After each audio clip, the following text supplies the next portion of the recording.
Hello, brothers and sisters. Welcome to the Daily Word. Hello, 大家好，欢迎来收看 the Daily Word. All right.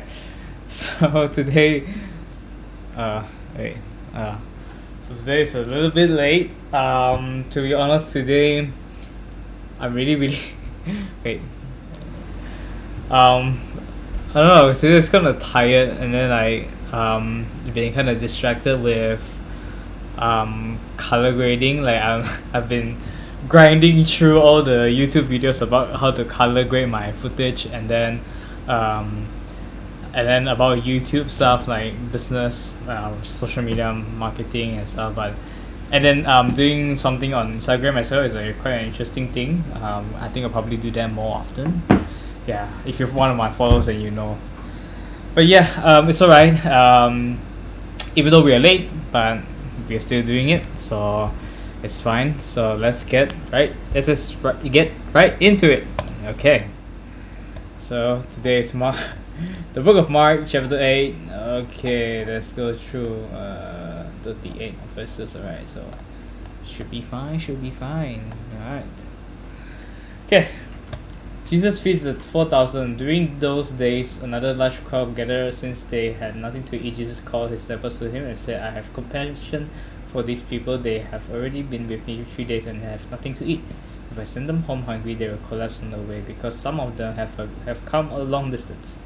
Disciples answered, but where in this remote place can anyone get enough bread to feed them? How many loaves do you have? Jesus asked. 7, they replied. He told the crowd to sit down on the ground. When he had taken the 7 loaves and given thanks, he broke them and gave them to his disciples to distribute to the people, and they did so. They had a few small fish as well. He gave thanks for them also and told the disciples to distribute them. The people ate and were satisfied. Afterward, the disciples picked up 7 basketfuls of broken pieces that were left over. About 4,000 were present. After he had sent them away, he got into the boat with his disciples and went into the region of Dalmanutha. The Pharisees came and began to question Jesus to test him. They asked him for a sign from heaven. He sighed deeply and said, why does this generation ask for a sign? Truly I tell you, no sign will be given to it. Then he left them, got back into the boat and crossed to the other side, the east of the Pharisees and Herod. The disciples had forgotten to bring bread except for 1 loaf they had with them in the boat. Be careful, Jesus warned them. Watch out for the yeast of the Pharisees and that of Herod. They discussed this with one another and said, it is because we have no bread. Aware of the discussion, Jesus asked them, why are you talking about not having no bread? Do you still not see or understand? Are your hearts be hardened? Do you have eyes but fail to see and ears but fail to hear? And don't you remember when I broke the 5 loaves of the 5,000? How many basketfuls of pieces did you pick up? 12, they replied. And when I broke the 7 loaves for the 4,000, how many basketfuls of pieces did you pick up? They say 7. He said to them, do you still not understand? Jesus heals a blind man at Bethsaida. They came to Bethsaida, and some people brought a blind man and begged Jesus to touch him. He took the blind man by the hand and led him outside the village. When he had spit on the man's eyes and put his hands on him, Jesus asked, do you see anything? He looked up and said, I see people. They look like trees walking around. Once more, Jesus put his hands on the man's eyes. Then his eyes were opened, his sight was restored, and he saw everything clearly. Jesus sent him home, saying, don't even go into the village. Peter declares that Jesus is the Messiah. Jesus and his disciples went on to the villages around Caesarea Philippi. On the way, he asked them, who do people say I am? Wait, how are you guys doing tonight? 你们今晚好吗？好不好？ Okay. verse 28, they replied, "Some say John the Baptist, or others say Elijah, and still others one of the prophets." "But what about you?" he asked. "Who do you say I am?" They answered, "You are the Messiah." Jesus warned them not to tell anyone about him. Jesus predicts his death. He then began to teach them that the Son of Man must suffer many things and be rejected by the elders, the chief priests, and the teachers of the law, and he must be killed, and after 3 days rise again. He spoke plainly about this, and Peter took him aside and began to rebuke him. But when Jesus turned and looked at his disciples, he rebuked Peter. "Get behind me, Satan," he said. "You do not have in mind the concerns of God, but merely human concerns. The way of the cross." Then he called the crowd to him along with his disciples and said, "Whoever wants to be my disciple must deny themselves and take up their cross and follow me. For whoever wants to save their life will lose it. But whoever loses their life for me and for the gospel will save it. What good is it for someone to gain the whole world yet forfeit their soul?" Wow. "Or what can anyone give in exchange for their soul? If anyone is ashamed of me and my words in this adulterous and sinful generation, the Son of Man will be ashamed of them, and when he comes in his Father's glory and with the holy angels." Amen. Okay, so okay, wow.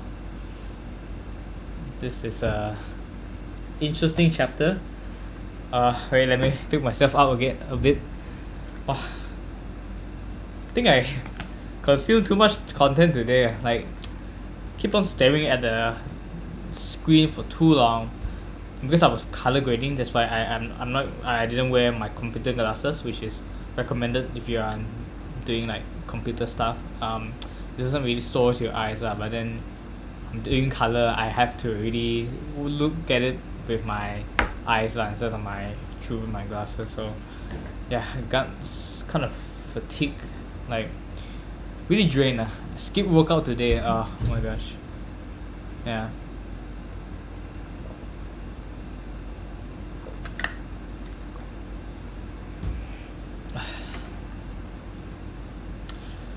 But yeah, I don't know, like today should be alright for me, because I'm learning something that I wanted to, like color grading.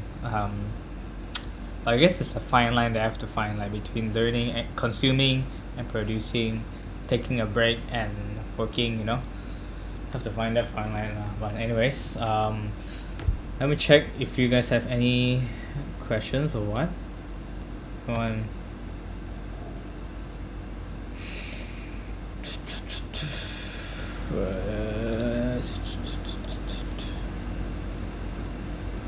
Okay, never mind.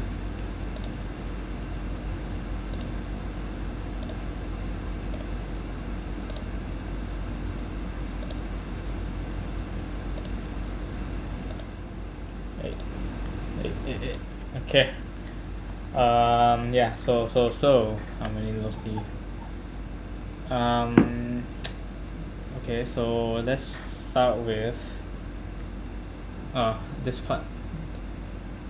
12. Why does this generation ask for a sign? Surely I tell you, no sign will be given to it. And left them, got back onto the boat and crossed to the other side.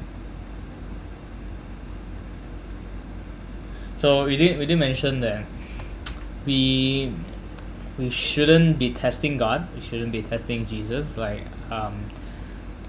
asking a sign or whatever. Like from verse 12. Why does this generation ask for a sign?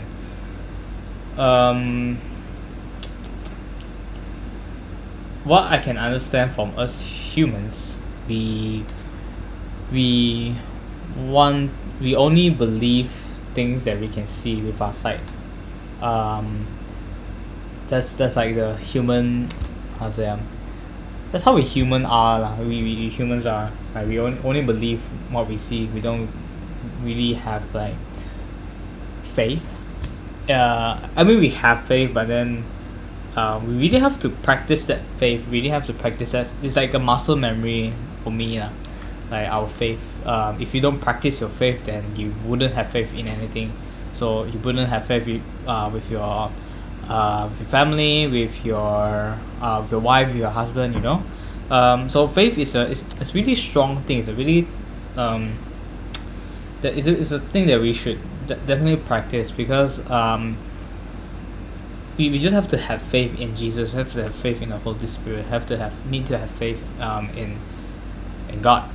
And like, okay, so when I say like we always believe what we see, that's why God has testimonies, like living testimonies, like people like us Christians, we are living testimonies. We are representative of Jesus, so when non-believers see us, then that's like a sign already. That's like a sign of God. But then like we don't really ask signs, so how to say, I guess the thing to remember is that we are living testimonies. We don't really we really have to have faith. We really have to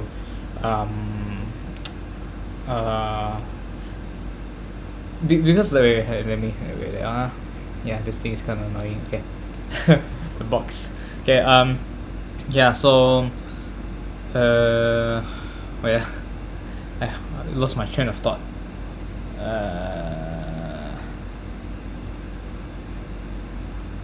We are living testimonies, and then well, doing this episode at night is not easy, definitely. So Jesus did mention no sign will be given. Okay, so no sign will be given, so we don't really ask for signs.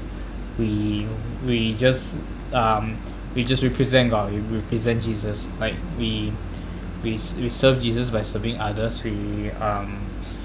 We are servants of God, so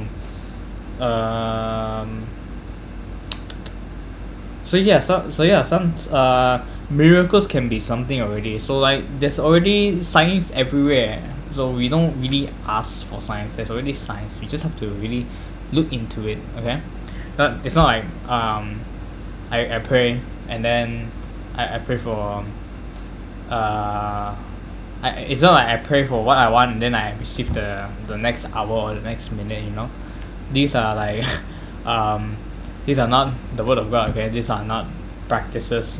Okay, Jesus is not the genie. Okay, we don't Jesus doesn't grant us wishes. Okay, but how do I say it?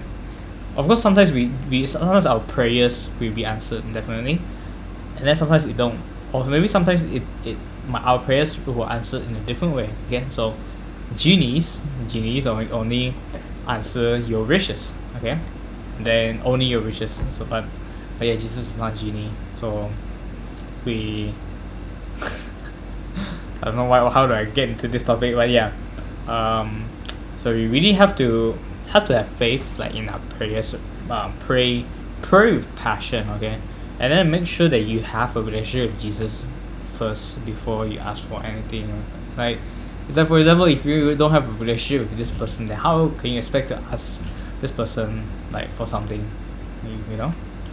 Yeah, so you really have to check with yourself, like your relationship with God, relationship with Jesus, how is it? So 我讲很快的，第12节是这边是我自己的领受是，其实就是这边是哪里啊？这时代怎么求神迹哈，是吧？是神迹吗？神迹呢？就英文是讲是 sign 啊，就我刚才是讲，就我们人都是要看了东西才能够相信啦，可是我们不要忘记，上帝就是要我们基督教是当着是那个已经是一个可以看到的东西了，所以就给那些不没有信还没有信主的人，可以当着是他们看到这个神迹呀，所以我们要活出耶稣的榜样啦。就在圣经，耶稣所跟我们讲的，叫我们要这样做啊，所以我们就算是那个神迹了咯。然后也是可以讲很多不一样的东西啊，像有这样多个戏啊，这样多个那些什么这样多个那些 testimony 啊，就那些讲嘛，就那些都很奇妙的那种事实，那种 miracles 啊。上网都可以找到很多，这样多个神迹了，还不够咩？你然后呀，可是就这些只是要时间啦，有些人是看不到，就我可以讲，我以前是我是看不到这些，我自己选择不要去看呐、我以前是这样的啦，就嗯。我每次都是这么想，哎呀，就我之前我讲过，就每次听到那些基督教跟我传福音，我会想，哎呀，烦了，你们是跟我讲一样的东西，这样子我都知道啦。呀，可是我就有一天我就自己看到自己会有时间啦，会有时间为我们人会看到神的那个神在做工啊。然后我们看到的时候，我们一定要抓紧啊！就像我这样，我是看到我有很多看到太多了，就太多神迹啊的东西啊，就那些 miracle 啦，就嗯就怎讲？我就看到的时候，我就抓紧哈，就抓住那个神机，所以就呃弄到我是叫神机，就抓着那个那是那个 miracle 啦，然后我打出来了，就所以我每次我都会被提醒，哦，神做了什么给我了，然后就是很奇妙啦，有时候啦，你。你像我就有一次我是去拍摄，我拍摄的时候我感觉到很累，然后我就去祷告一下，然后就过后就，怎样讲啊，就会有人在跟你讲话这样还是什么东西，会让你忘记到你很累了。然后平时像我们有什么祷告事就不会啦，就好像真的是哎很难解释啦，这个讲真的啦。就这个是真的是每个人经历的东西是不一样啊，就我经历的东西不一定你会经历到，可能你是经历不一样的东西呀。可是我们大家都要会去看了哈。OK，so let's continue. Okay, okay. Alright. Okay, this is sublime. I would say this part right. For me I feel like do you see anything? I see people. They look like fish walking around. Yeah, so this is what I'm talking about. Like we sometimes we tend we. I remember sometimes our church and then our cell group we did pray about like may the Holy Spirit may Jesus lay His hand upon us and open up our eyes. Yeah, this is what I thought about. Then His eyes will open. So when Jesus is healing a blind man, we can actually feel that. Of course, sometimes I don't really know whether if there's some blind mans around the world, whether they can they be healed in a way. I'm not sure. I never seen that before, or I never know of. Probably have to do some Google search. But yeah, I from seeing this, right, I can say that we are in a way we are all blind men as well. Like I mentioned in the last verse, that we sometimes we see what we want to see. You know, like when you're outside, you choose what to see. Or maybe this person looks pretty. Maybe this person looks good looking. Then I choose to see her or him. Yeah. So sometimes we do pray for like Jesus to put His hands upon us and then open up our eyes to see like the good stuff, to see like to know right from wrong, to see more miracles, or like pray for the Holy Spirit to be upon us, so that we so that we receive with our ears like much better, and then we can see better. Yeah, I believe this is quite true, because before I was a believer, I wasn't that. Like I said, I choose what I wanted to see, and then when I started to go to church, when I started to go with my cell group, go about with my cell group, I actually, like, seriously, I don't really see it. I was like, I'm just gonna join just because I want to fill out my time. Yeah. And then how to say, and then you slowly realize, like, at some point of time, like your eyes and ears and hearts are open, to like all the possibilities that that can happen, then that's when you really still see amazing stuff like miracles happening in front of your eyes. Like I remember going to starting to go to church after a while. Then I went to Mount Kinabalu, but I wasn't considered a believer yet, I guess. I wasn't being baptized. I was a believer, but I wasn't being baptized yet. So sometimes I feel like, oh, I'm not a believer because I'm not baptized, you know. But yeah, I was my passion for Christ was like not as passionate as it is now, I guess. It's not that strong lah. Yeah. I'm still building my passion, still working hard at it. Yeah. So when climbing Mount Kinabalu, I did pray along the way because I was so tired and I'm scared seriously when I was climbing up the mountain. Yeah. So a miracle just really happened where you really feel that someone is helping you climbing up that mountain, even though it's really really hard.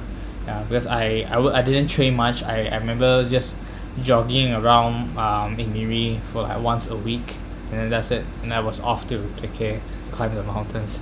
Yeah, so that's a very good, very big miracle lah. And it's like after I was introduced into Christ, introduced to Christ. That's when I slowly opened up my eyes to see like, wow, these are the miracles that I didn't realize like in my life. Then I slowly pick up the small miracles that happens to me before I was a believer, and it slowly leads me towards Jesus, which is great. Yeah, like from the people who introduced me to Christ, and from the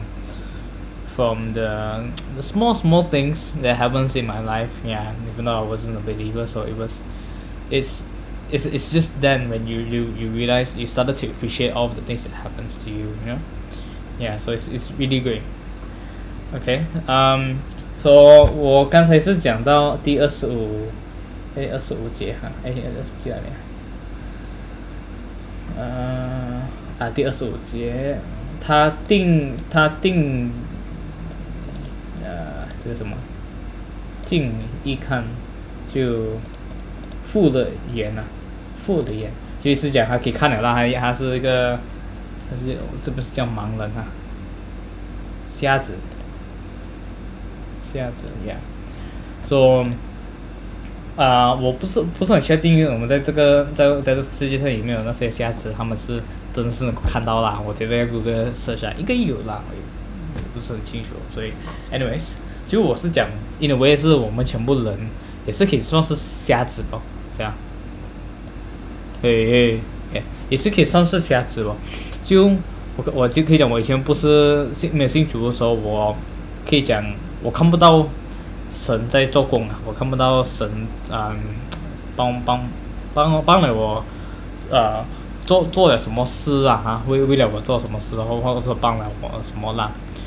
所以就过后信了主之后，我可以看回去哦，原来这些小或者大的东西，原来这个是真的是这是上帝是真的是有在我身边啊，真的是有帮我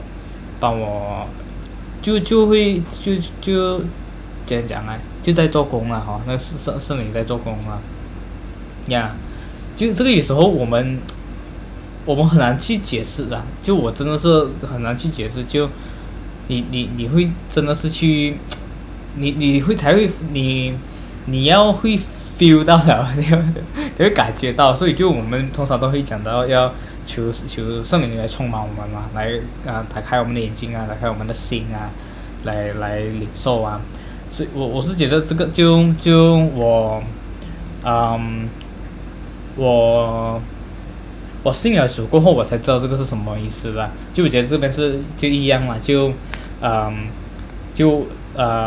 那个瞎子他求耶稣去医治他嘛，医治他眼睛，因为他张开他的眼睛来看东西，就一样的东西啦。就我们也是，因为我们现在眼睛是开了，因为我眼睛开了，有时候也是很小，所以还是要求圣灵，求耶稣来帮助我们，来开我们的眼睛，就我们才会看到怎样讲啊？就我们身边的东西啊，有时候大大小小的东西一个都是一个叫恩典嘛，就是一个 miracle 啦。就我们要我们就会我们如果也是打开了我们的眼睛，我们看的东西会很不一样啦。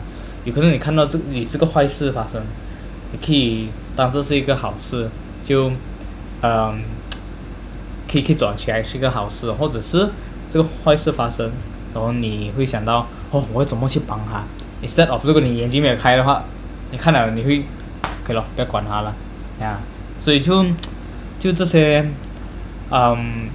就真的是要求上帝来帮助我们呐、就去求耶稣来帮助我们呢，就要经常祷告啦，祷告这一点呢，就打开我们的眼睛，打开我们的心啊，我觉得我们的心也是很重要啊，打开我们的心啦，所以我们就吸收的东西会比较心会 affect 到我们的整个身体啦，you know，yeah。Okay, okay, so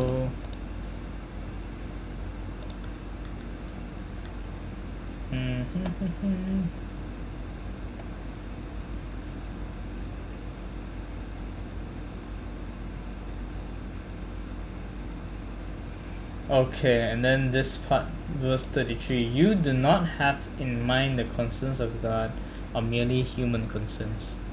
Yeah.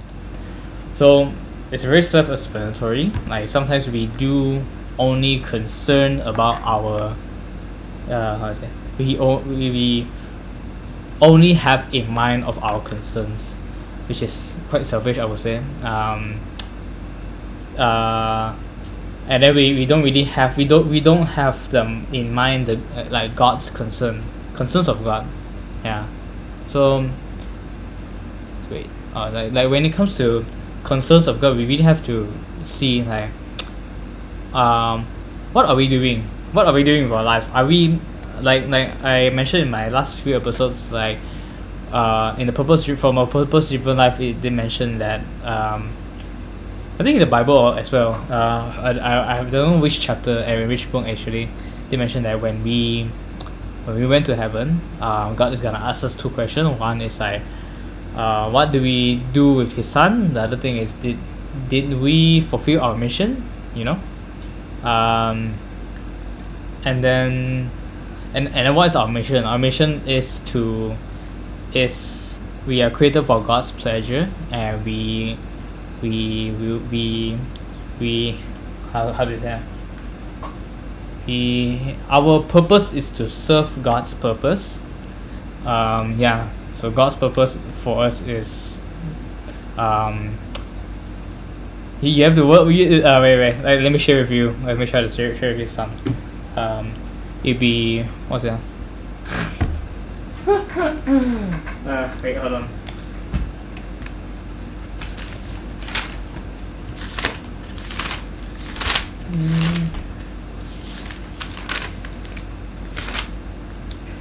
Yeah, so the first one will be worship. Our relationship with Christ, our relationship with God. Are we God-centered? Second one will be fellowship. Our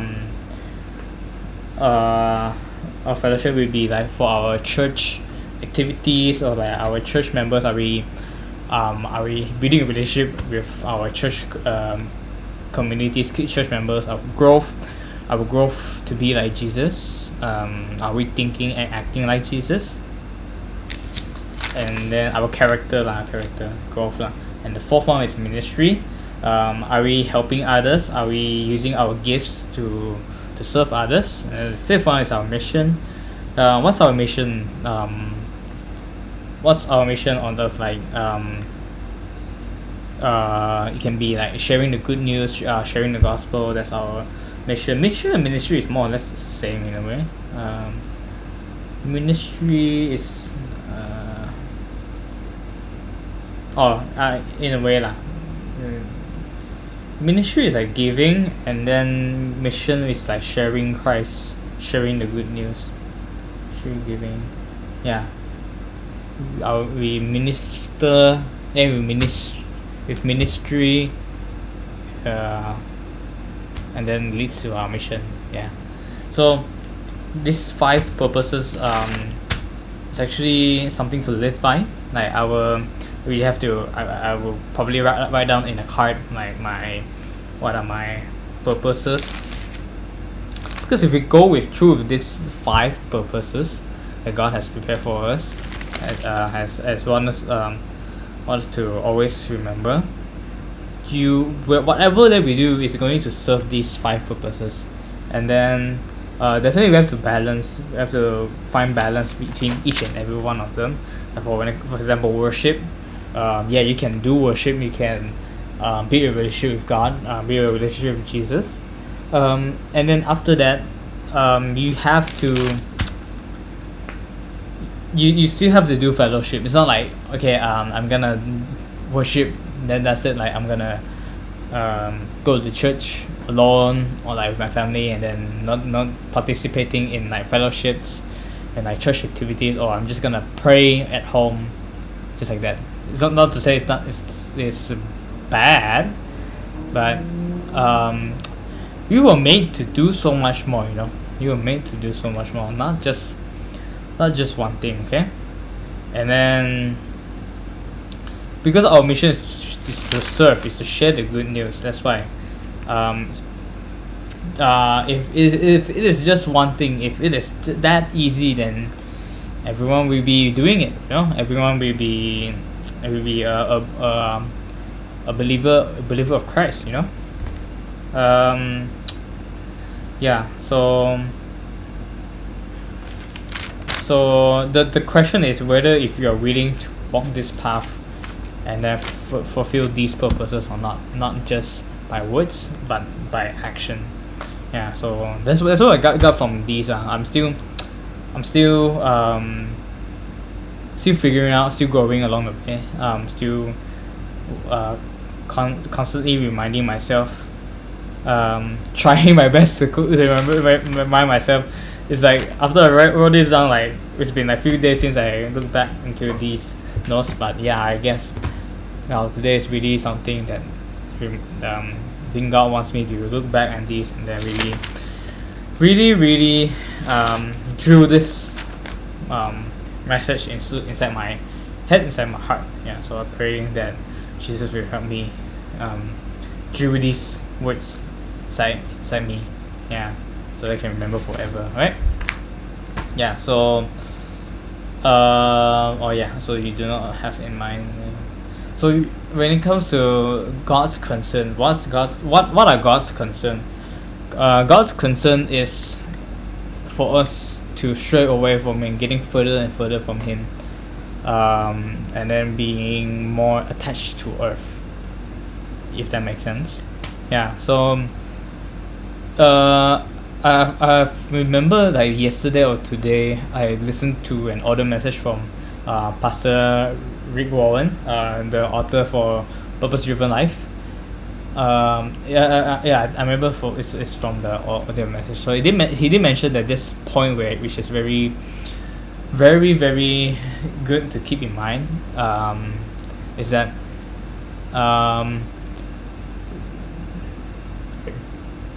we were created for heaven. We were not created for earth. So we shouldn't be attached with the things here on earth. Excuse me.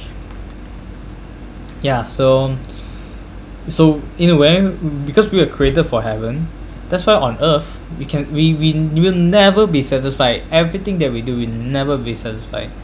Like we can never have enough money, we can never have enough love, we can never have enough food, we can never have enough cars, or like you see that sometimes when we say that we are enough of things, that's why people are practicing minimalism,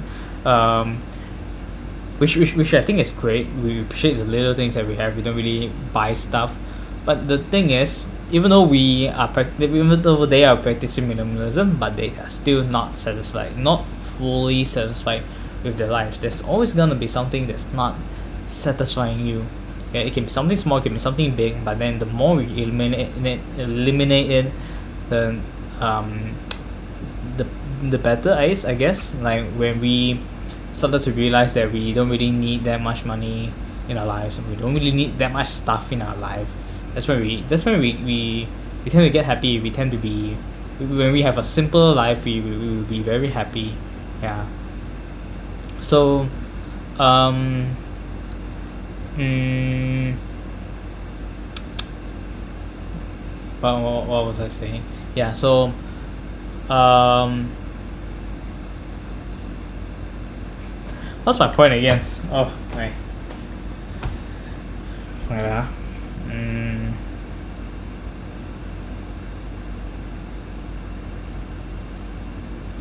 Oh yeah. So if we were created for heaven, why not we try to focus on heaven and then try to focus on God? Like, what's his concern? His concern is he scares that we are getting further away from him. Sometimes we feel that we are, so we really have to make sure that we are far away. We try to walk back. Yeah, there's always ways to walk back, to closer to God. Get yourself closer to God. Yeah, I can say myself as well. I'm not perfect. I will always. Sometimes I also stray myself away from God. Still figuring out. Definitely still figuring out myself. Like, what's the reason for me to get to distance myself from God? You know. So, if I found that out, then I will be. It's good because I'm concerning about. I have my in mind God's concern. God's concern about me. Me and him having a distance. The same thing applies to your parents. Like, if your parents are distance from you, they are gonna be worried. Of course, they're gonna be worried. But the thing is, for us humans, we give up. Like, sometimes when we are distanced with our our children, the parents will be like, have it your way, just do whatever you like. But not for God. God doesn't give up for us. God always reminds us that there's God sometimes God never gives up on us. If God gives up on us, then you will see that there's unpleasant things is going to happen to you. You know, like for like from book of Genesis, like when it comes to the people being a lot of people being wicked, the wickedness of the people is on the rise. That's when God gave up on the people. Then God causes a flood on the earth to wash out all the people, and then only have Moses built the ark. And Noah builds the ark. Yeah, so it's the same thing, you know. So if God has given up on you, then why not God flood all of us, you know? Yeah. So we really have to think about this. We really have to have this in mind. Why are we still alive? Why are we still here? Always have the question, why are we still here? And then have God's concern always in your mind as well. God's concerns, like, am I getting further away, or am I getting closer to God? Or like, is God worried about me with everything that I'm doing, you know? So when you feel like, oh, God is gonna be worried if I do this, and you don't do it, you know? Yeah. So we always be mindful about God, like about what you're doing, you know. So like, this he's our heavenly Father, okay? So a father will always care for his children. So we have to always talk to him, and then we have to always to build a relationship, we have to know each other. So we have to know God's concern. What are God's concerns? And then you can find that in the Bible. Okay, you can find it in the Holy Bible. Like, what are God's concerns? And sometimes we can feel it as well. Like what yeah, but I guess the Holy Bible is the best place to get it, the best place to know. Yeah, exactly what's God's concerns. Okay, so not just human concerns, alright? Not like from verse 33. You do not have in mind the concerns of God, but merely human concerns, okay? Yeah. So, OK， 怀疑了，我试着讲快一点。因为你不体贴是吗？体贴神的意识指体贴人的意思啊。就我刚才是讲呃我们有时候没有去想到神，他的英文是叫 concern 啊，就他现在的他的意思啊，他的有没有别的字啊？意思啊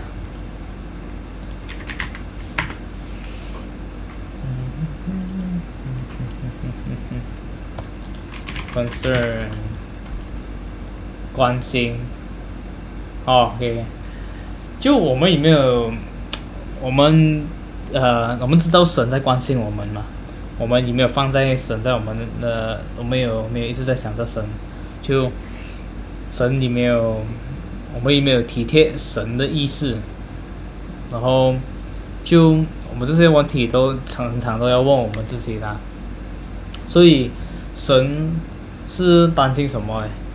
我们也是要问，神是担心我们跟他的距离越来越远，所以我们每次都问我们自己有没有越来越远，是我们现在是越来越靠近呀。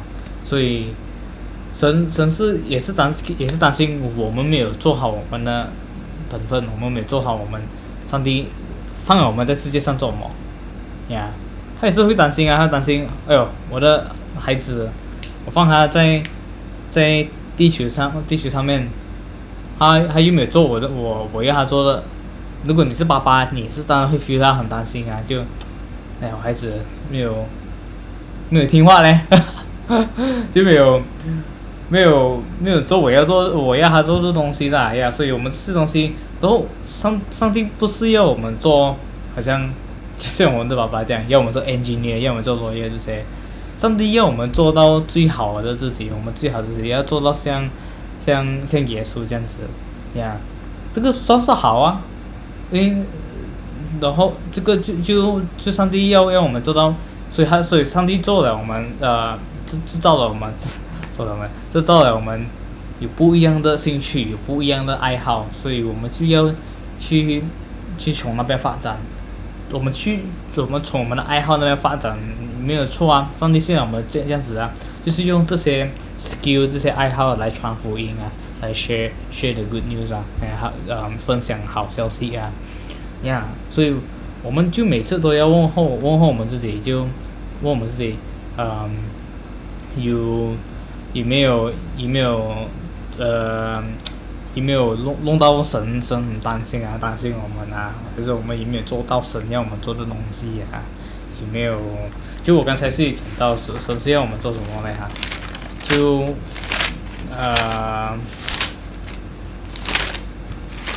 就其中一个是我们跟他的关系咯，我们跟他的关系有没有更近？我们有跟耶稣的关系有接近吗？第二个就是我们的像小组这样咯，或者是我们教会里面有没有去服侍啊？有没有跟那些叫什么弟兄姐妹们啊的感情好啊？第三个就是我们自己有没有每一天会不会越来越像耶稣，还是每一天越来越像我们越像人类啦？OK， 第四呢，我们的需要我们有没有去帮助别人？我们有没有去去帮助别人啊？第五就是我们有没有去分享这个好消息啊？去传福音啊这些东西啊。所以如果我们跟着这个5个东西来跑的话，其实我们做每一样东西，我们就会有一个方向啊，我们会知道我们在做什么。因为有时候我相信一些人做东西不知道他们在做什么就很乱了，就做这个来做什么没有意思的呀。所以我相信跟了这个5个东西，我们会比较清楚啦，神是要我们做什么啦，然后就不会让他担心啦。OK，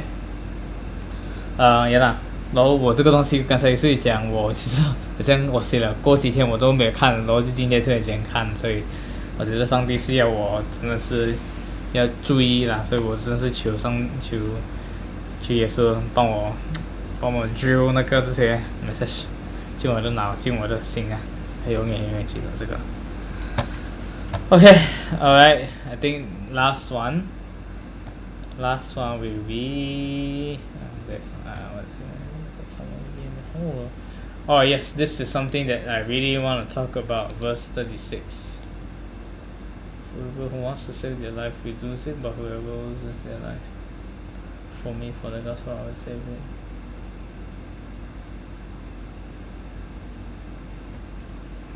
Hold on, ah.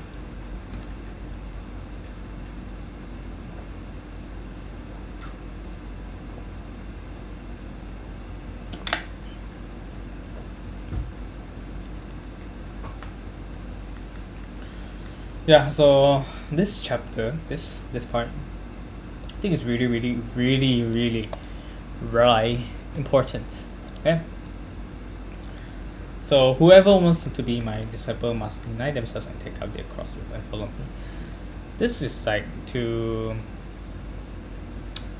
in a way, I think it's like denying our needs, our themselves and take up their cross and follow me. Deny themselves. In a way, I think it's called sacrifice yourself. Being a living sacrifice. In a way, we all Christians, we are actually living sacrifices for Jesus. Okay. Take up the cross for me. Not actually a physical cross, I guess. Yeah. Okay, let's move on. For whoever wants to save their life will lose it, but whoever loses their life for me and for the gospel, I will save it. Yeah. So, this is what like from verse 35 is actually called faithful. This is like faith in a very brightest way of explaining like if you're just saving your life, then you will lose. And if you're wanting to save someone else's life, then for the gospel, then your life will be saved. Then you will have a home in heaven. So this is something that I actually think of myself in a way out as well. Like if we are not saving lives in a way, it doesn't have to be physical, or I have to be a doctor, have to be someone who saves lives.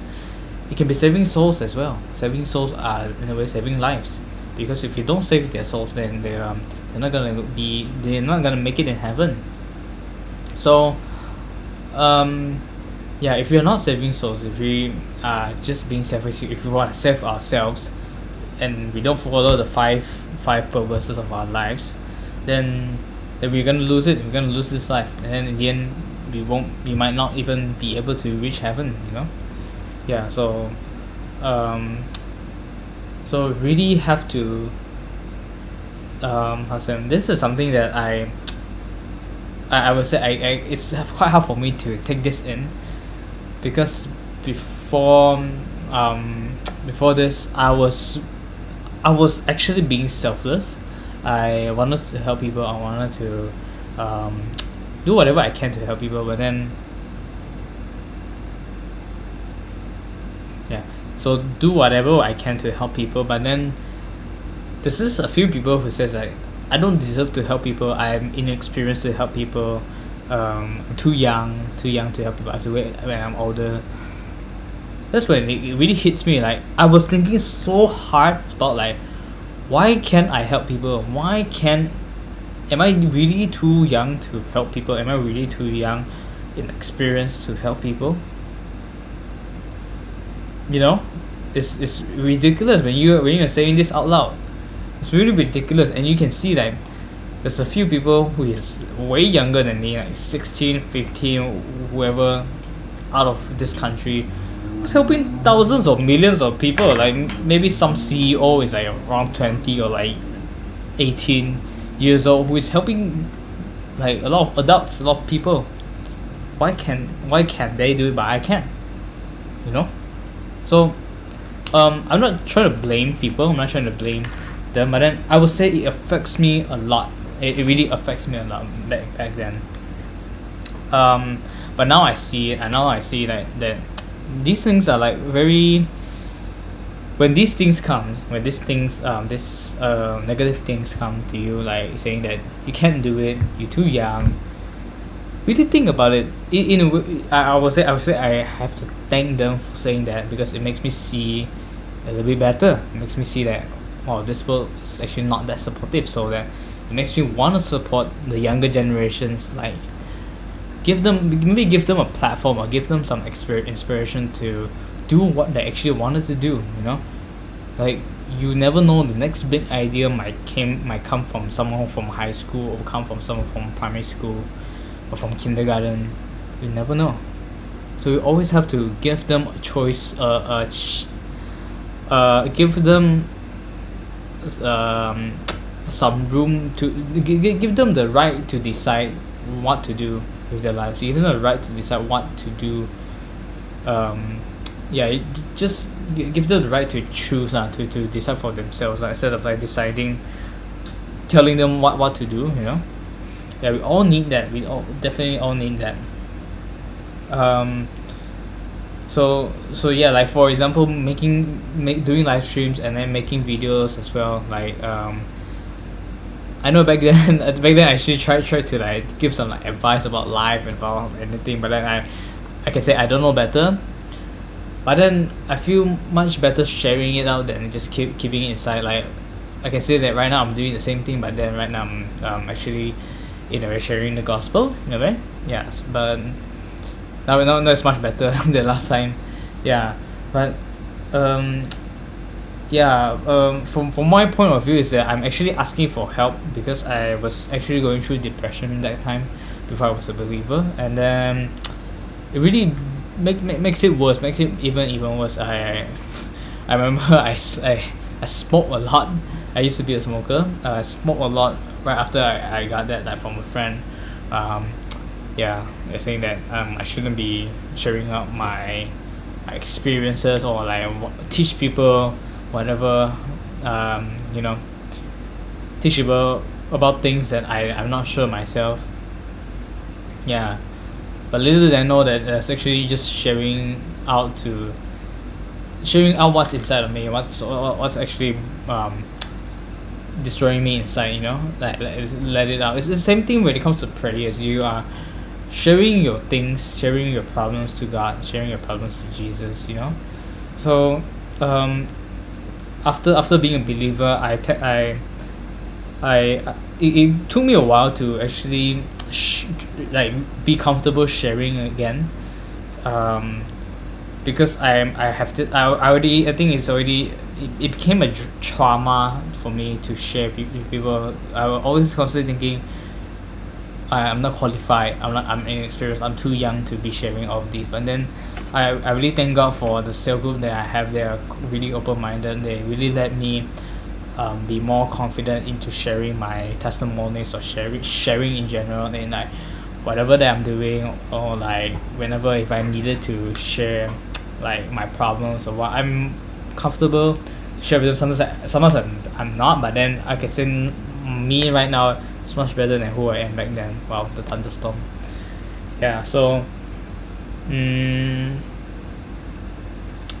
not to say, it's not to say that we have to be selfless, like, throughout our lives. We how to say, there's a fine balance in it. Not to say we have to be selfish as well. There's a fine balance where it comes. When I remember in the Bible, my friend told me about this. I read through that verse as well. It's like, if we can't even help ourselves, then how can we expect to help someone else? Like, if we are the ones that we needed help, then how can we expect to help someone else? So in the Bible, they mention that those who don't help themselves first help others are actually, I think it's foolish or wicked. I have to look that up. I don't want to quote the wrong scripture, right? So yeah, it's something like that, which I think is true. Yeah,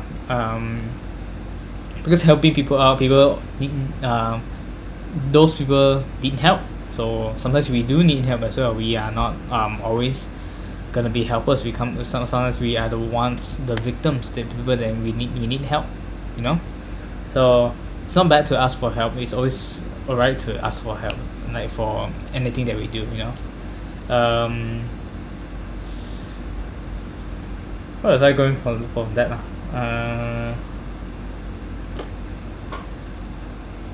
Oh yeah, so yeah, so there's a fine line between selfless and selfish. Okay, so we have to find that fine line of like helping people and helping ourselves as well. Okay, so okay, in verse 36, this is something that I asked myself as well. If answer so 36 and 38. If anyone shame me, yeah. So verse 36, what good is it for someone to gain the whole world yet forfeit their soul? So I did write down something from my notebook. I asked myself, if I have all the money in the world, what would I do? Or what can I do now to make that come true? Okay. So I think it applies this to, I really thank God for giving me this this thought like I have one day. Yeah, so imagine you can imagine it yourself, like if I have all the money in the world, or if I can do whatever I wanted to do right now, what's the point of that? Would you truly be happy? Really have to think about it. I'm not joking. So you don't have to reply to me, you can reply to yourself. Be honest with yourself. Are you truly gonna be happy if you have all the money in the world, or if you have if you can do everything in the world? Yeah, so really think about that. Well, what good can there be, you know? Unless you so oh yeah so how to say, so I did ask this question to myself as well, like if I have all the money in the world, what will I do after that? Will I buy cars? Will I buy like a big house? Will I buy anything, you know? Or will I help people? Or will I try to end poverty? Which one makes you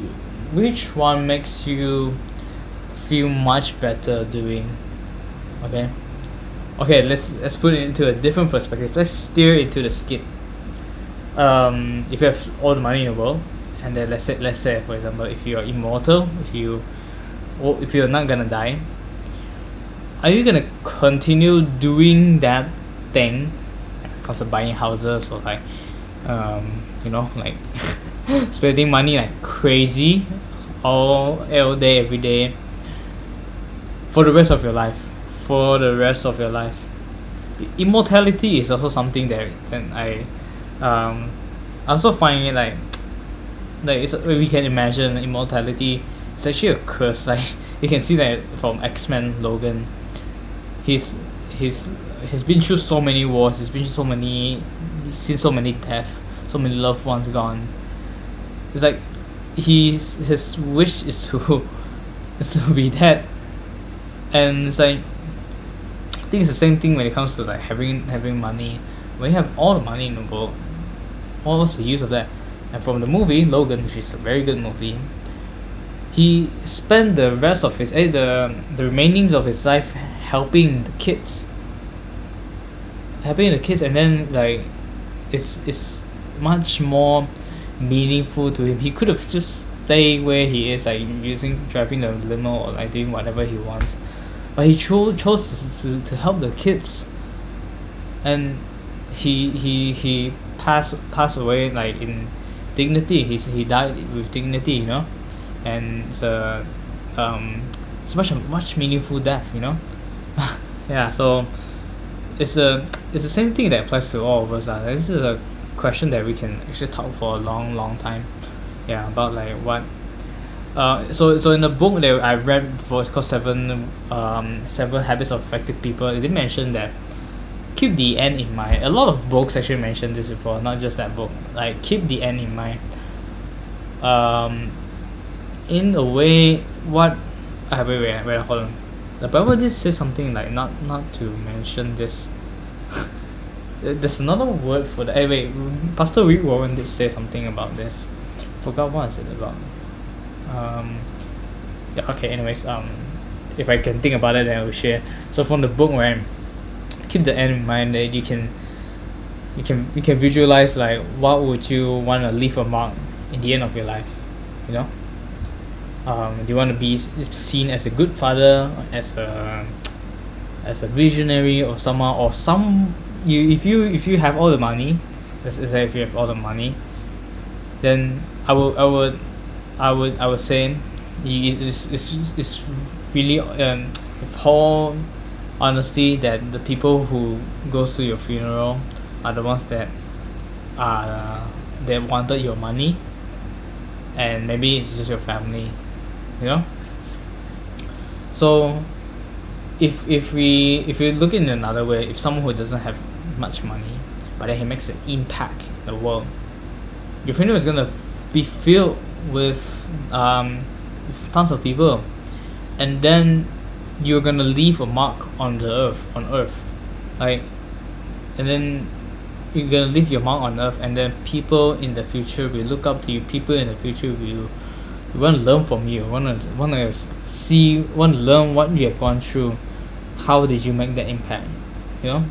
Your name is gonna be echoed throughout years, but then it's definitely gonna be forgotten one day, but then it's still gonna echo through, like people like Thomas Edison, the inventor of the light bulb, Albert Einstein, you know. Who else? Yeah, a lot more, like Stephen Hawking's, you know. So these like amazing people who contributed a lot to the world. Yeah, it's definitely possible for all of us to do that. We just have to have faith. We just have to remember the 5 purposes that we have on earth. It doesn't have to be so big like Stephen Hawking, all of them. It can just be however big you want it to be, like however big impact that you wanted to impact, like however big influence you want to influence. Like it can be just influencing your family. That can be your biggest goal. That's my goal right now, to influence my family, to help out my family, you know, to create a very friendly culture, create a better culture for the further, like for the future, you know, for the generations to come. Yeah. So yeah, really have to think about this question. Like, if you have, like, what good is it for someone to gain the whole world yet forfeit their soul? So what good it is to gain the whole world, can be money as well, and yet forfeit your soul, you know? Yeah. Okay, so verse 38, if anyone is ashamed of me and my words in this adulterous and sinful generation, Son of Man will be ashamed of them when he comes in his Father's glory with the holy angels. Yeah, so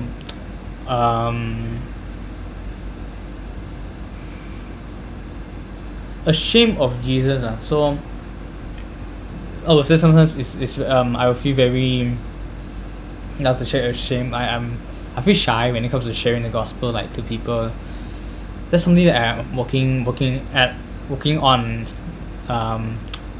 I really have to understand more of the scriptures, understand more of the Bible, and build a very good relationship with God and Jesus, to be able to have more confidence in, like, sharing the gospel, sharing the good news, you know. So because it says here, if anyone is ashamed of Jesus and his words, then in this sinful generation, then when Jesus is here, Jesus will be ashamed of us when he comes in his Father's glory. Yeah, Jesus will be ashamed of us. It's like, okay, if your dad is doing good stuff for you, then wait lah.